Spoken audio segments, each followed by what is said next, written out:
This is part 2 in an educational series on how to defeat a Marine SCV Allin rush.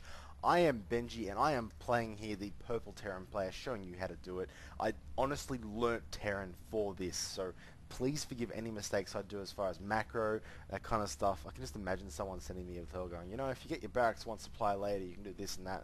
Honestly, it's just a very generic way to beat this, okay? I'm not playing Terran full time. I am a Zerg player. So Zerg video was really easy for me, but this one did take me a few attempts, mostly because I suck at Terran. Don't start me on the Protoss one though. Jeez, that is hard.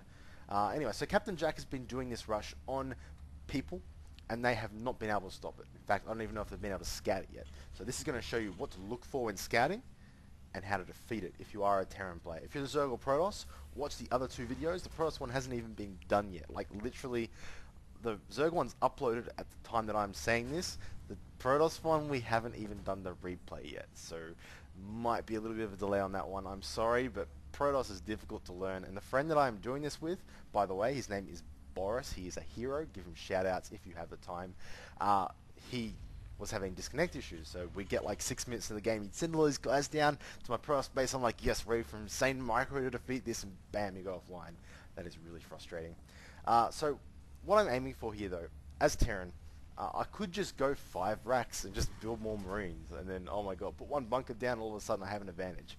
I figured, oh, no, that doesn't help you, because what if he just pulls back and transitions to a normal game? You don't have any advantage at all. You want an advantage. You want to, if he pulls back from this bush knowing he can't get in, you want to have an advantage so you can win the game unless you make a very big mistake. So what I'm going to do is build, do the 1-1-1 build, which is a barracks, a factory, a starport, and you know what? I'll also expand. That's right. Is there a better way to get an advantage than expanding? Teching? Let's do both. So this will show you how to tech, expand, and hold off this all in one. So the first thing is to scout. This scout is late because I am bad at this game. I'm like sitting there focusing on my money going, must build stuff now. But I'm like, oh, damn, I got to scout, don't I? And obviously in this game, my friend is obviously just doing the rush, and I know it's coming, but I've got to show you what to look for. So I sent this SCV, and it will be a bit late, and you'll see it will be a bit late because there will be Marines alive when it comes in. If you send your racks SCV into his base, Marines won't be alive, obviously. If you just finish your racks, yeah. So 2 Marines come up, this will live. Now what I've spotted here is 2 geysers that are not being harvested from, and 3 racks is being built. You come in, you usually only see 2 racks because you should scout a bit earlier. If you see 2 racks, no geyser, it means one of 2 things. One is they're going to do a Marine all-in, which is the most definitely going to happen. Like 2 racks, 1 racks could be expand build, but 2 is most likely some sort of Marine pressure. But the other one is obviously the expansion build. So the trick is to obviously scout out this expansion area here, but prepare for the Marine build. If he expands, you're not going to lose the game straight away. If he attacks you and you're not ready for it, you're going to lose the game pretty quickly. So obviously getting the 4th racks up now, so it's normal build. So what I'm doing here is I obviously scout him out. I have started building this bunker here. Now my plan is to wall off with bunkers, put Marines in them, and repair them. That's what I think will work, and we'll see what happens. Obviously I am getting stim because I do have gas, whereas he doesn't, so I'm going to take that advantage and get stim pack researched. I think that's a good idea. You don't like that? Bad luck. I'm trying to build SCVs. You know how I always say build SCVs? I'm used to having lava, and it's much more different to macro with lava than it is with buildings, and I'm not quite used to that. So sorry for not always building SCVs. I'm sure you'll forgive me. Getting a factory up as well. In the previous game that I did for this, I forget, but I think I got the factory a bit later. And what it let me do is, as soon as the factory was finished, I could lift it off and put it here and take this tech lab. So Stim was finished just as this tech lab finished, and it meant I could get a tank out before this push came. 1 tank, siege tech wasn't done, but hey, try it out. Try building your factory a bit later, maybe, I don't know. Up to you. I'm also getting a command center. Obviously expanding is awesome in this game, and you know what, if he's going an all-in, I want to get a command center up so that if he does pull back from this all-in and tries to go into a normal game, I have the advantage of having a 2nd base and having the tech. So here we go. I realize now that Stim isn't quite finished, so you know what, I get a Helion. Why not? Just a Helion. I figure it's a cool unit, I can scout with it, that kind of stuff. Now, notice here, this SCV is in a great position. It could actually be here. If it was here, it could scout both the ramp when he was coming out and what with, but also his expansion. It's key though to see it coming though. If you can't take this, at least take this sight tower.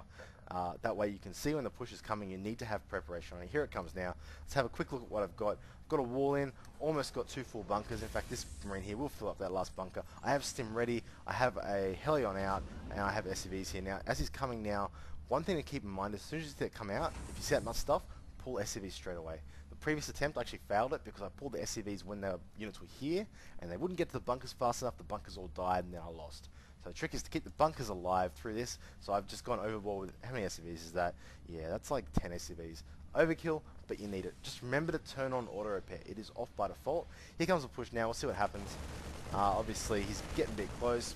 Carelessness, but it really doesn't affect the push that much, to be honest with those early units. Now, I've got stim. You can stim inside the bunker. You should definitely stim inside the bunker. And look how these units just get torn up by stim marines in a bunker. Look at the bunker's health. Really not dropping at all. And the Helion there just doing the splash damage. That's always nice. If he wants to target the SCVs, he's going to have to manually target each one. That takes a lot of time. He pushes in now, knows he's lost it. No way to come back, leaves the game. And look where he's sitting right now. Even if you didn't do that push, you have a factory which you can swap over here and get a tech lab. They can get your siege tanks out, which is awesome. You can build a starport. In fact, I probably should have already built a starport, but hey, I'm not that great at this game as Terran. And you have your orbital command ready. You can take that off, put it down here, then you can salvage both these bunkers, move all your units down here. 2 Helions, about, how many Marines are out here? 3 and 8, that's 11 Marines down here. And you're in such a great position. If he pulls back instead of pushing in after he sees your double bunker with all the repairing going on, you are in a better position than him for the mid-game, which is awesome. He's lost all his mining time. His money is high because he's got a mule. I mean, damn Terran, right? But it just puts you in such a great position. And once you start getting siege tanks out, the Marines and SCVs are not an issue. Siege tanks just kill them, like just kill, destroy them. And then you're in such a good spot. So that's how you do it. Really, not that hard. I have gone a fairly stable build here. Well, I think it's pretty stable. Hey, I could be wrong. I'm not a Terran player. And it leaves you in such a good position for mid-game. It's not like I'm sacrificing much. All I'm sacrificing is these 12 or so SCVs mining time. That's it. Really? Compared to every single one of his units. So, there you go. Just a little tip. Hopefully that helps you out if you do play against this. Just remember to scout it. If you don't scout it, you're in trouble, okay? But hey, hey, if that helped you out, let me know. I'll be casting, obviously, BSG.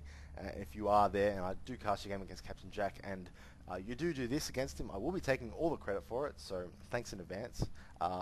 Actually, you're welcome in advance, because you'll obviously be thanking me. Anyway, I hope it helped. Thanks for watching, and stay tuned for hopefully the Pro Ops video in the next year.